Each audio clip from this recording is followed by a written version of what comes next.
Continuamos, amigos, esto es JN Noticias y en esta noche queremos recordar una información que ayer nos ha llamado muchísimo la atención.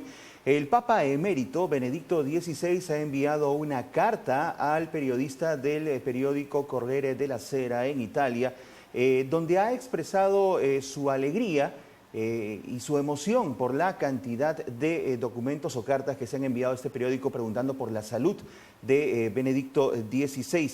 También ha dicho que las fuerzas han disminuido y ha finalizado la misiva explicando que está peregrinando a casa. Siendo Benedicto XVI un gran teólogo, una persona cuyo carisma principal sin duda está enfocado en el tema de las Escrituras, queremos consultar a esta hora al padre Carlos Mejía, que nos acompañó hace muy poco aquí en los estudios, para que nos ayude a interpretar este documento. ¿Cómo está, padre? Bienvenido a JN Noticias.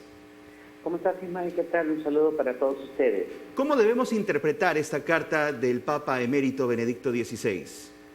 Bien, como bien mencionaste, Ismael, es cierto, esta es una carta que envía el Santo Padre al Corriere della Sera. Recordemos que es un medio de prensa escrita muy recurrido, muy usado en Italia, y que se debió también a algunas malinterpretaciones que se hizo en los medios, sobre todo en las redes sociales, sobre una intervención de Monseñor Georg Weissman, que fue su secretario personal también del Papa Emérito. Entonces, un poco también creo que esto lo hizo Santo Padre para aclarar la situación. Recordemos que es un hombre de 90 años, el próximo abril, Dios mediante, estará cumpliendo 91 años, y como bien lo dice, pues ya las fuerzas físicas van deteriorándose, y también, como todo ser humano, y sobre todo fieles cristianos, nos preparamos siempre para el encuentro con Dios Padre en la vida futura. Dios quiera que todos participemos de ello. Y yo creo que ese ha sido un poco el sentido también del cual el Papa Benedicto, pues, o el Papa Emérito Benedicto, ha querido también expresarnos.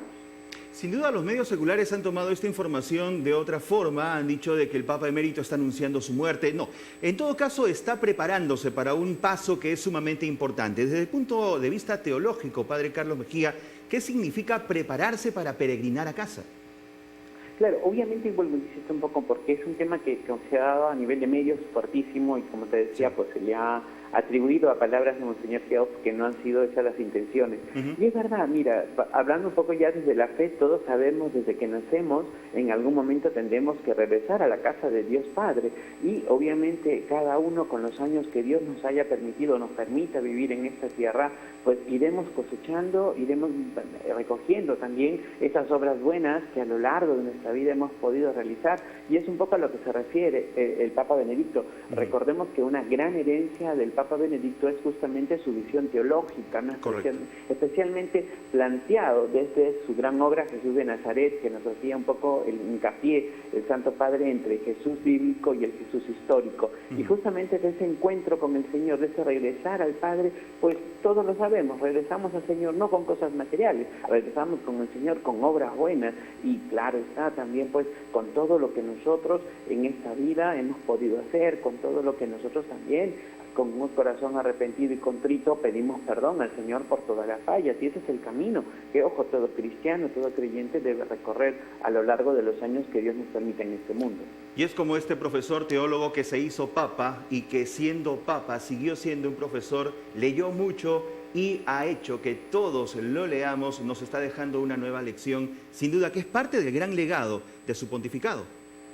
De hecho que sí, mira, una gran riqueza que tenemos con el Papa Benedicto, obviamente, es todo su legado teológico en cuanto a compendio, y también, ojo, también podemos descartar que es cierto, muchos decían el Papa profesor, el Papa maestro, pero a la vez ha sido un Papa muy lleno de humildad. Estos casi ya 5 años que se van a cumplir este día domingo, recordemos 11 de febrero, hace 5 años el Santo Padre anunció que él ya pues dejaba el puesto para que otro papa más joven, que fue su palabra, pues pudiese dirigir el timón de la barca de Pedro.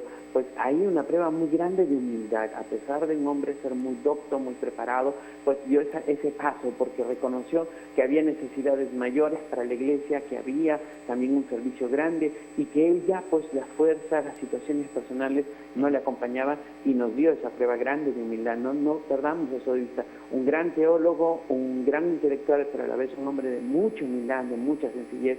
Yo incluso lo diría, tuve la oportunidad de conocerlo cuando era todavía el cardenal Ratzinger, y de verdad esos rasgos de humildad, de sencillez, lo percibí mucho más ya en la persona del Papa Benedicto. Muy bien, Padre Carlos Mejía, muchísimas gracias por ayudarnos a entender un poco mejor esta carta, que es lo que queremos hacer con nuestros televidentes. Hasta otra oportunidad. Gracias. Un abrazo grande y bendición para todos. Continuamos con más información, amigos, y la Asamblea de Gobiernos Claretianos de la Misión de Gabón y de la Delegación de Guinea Ecuatorial se ha desarrollado. El vicario general, el padre Gonzalo Fernández, preside desde esta semana esta asamblea en la Casa de Formación Padre José Chifré de Bata. Y esto en cuanto a la misión de los claretianos, porque esta información la estamos destacando desde la página claret.org. El objetivo es ir consolidando los pasos hacia la materialización del proyecto de reorganización y unión de Gabón con Guinea Ecuatorial. Desde la web de los misioneros claretianos se pide oraciones por los frutos de esa asamblea. Y este viernes serán inaugurados los Juegos Olímpicos 2018 de invierno en Corea del Sur. Ante esto, el Papa Francisco ha enviado su bendición a los organizadores y participantes y ha manifestado su deseo de ver a las dos Coreas juntas en esta competencia mundial.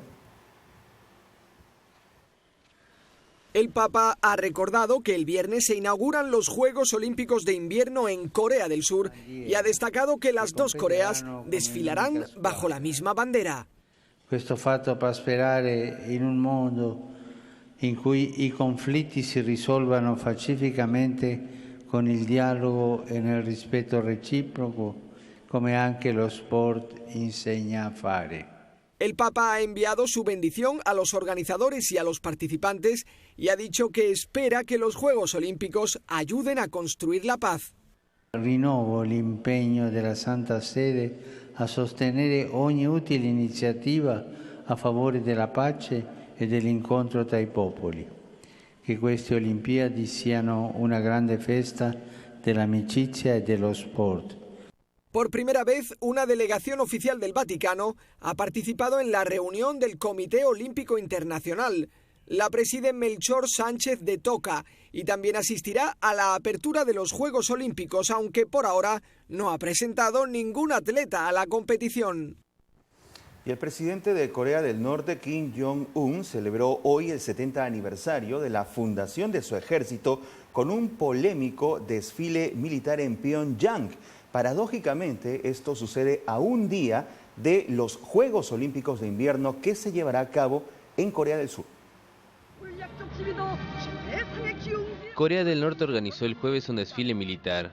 En el 70 aniversario de su ejército, los misiles balísticos intercontinentales del régimen fueron exhibidos en las calles de Pyongyang. También desfilaron regimientos enteros de soldados, seguidos de camiones, artillería y tanques.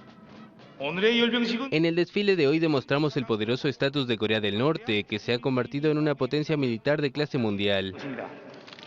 Pese a que el aniversario del ejército es el 25 de abril, la celebración se dio en la víspera de la ceremonia inaugural de los Juegos Olímpicos de Invierno en Corea del Sur. Corea del Norte envió a Pyeongchang a un grupo de artistas, cientos de animadoras, deportistas e incluso a la hermana del dirigente Kim Jong-un. A diferencia del último desfile militar de abril de 2017, la televisión oficial no transmitió en directo el acontecimiento, sino que difundió imágenes horas después del cortejo. Nos vamos ahora a la página web Zenit, el mundo visto desde Roma. Estados Unidos, dice el titular, culminó la Jornada Nacional de Pastoral Social organizada por la Conferencia de Obispos Católicos, que se desarrolla todos los años en Washington y que es organizada por el Departamento de Justicia, Paz y Desarrollo Humano de la Conferencia de Obispos Católicos de los Estados Unidos. Si ustedes quieren saber cuáles son los frutos de esta importante reunión, de esta Jornada Católica Pastoral, visiten la web zenit.org en su versión en español. Y miles de migrantes africanos solicitantes de asilo procedentes en su mayoría de Eritrea y Sudán se han concentrado frente a la Embajada de Ruanda en Israel para protestar contra un plan para retornarlos a su continente en una medida que ha sido denunciada por organizaciones que velan por los derechos humanos. La prisión antes que la expulsión. Esa respuesta concisa y decidida parece ser uniforme en el centro de detención de Holot, en el sur de Israel. Allí esperan miles de eritreos y sudaneses que ingresaron al país de forma ilegal y no tramitaron la solicitud de asilo. El gobierno israelí les dio dos opciones: marcharse del país antes del 1 de abril o ir a la cárcel de forma indefinida. El retorno a sus países es improbable, ya que el régimen eritreo es acusado por la ONU de crímenes de lesa humanidad y el presidente de Sudán recibió acusaciones similares por la Corte Penal Internacional.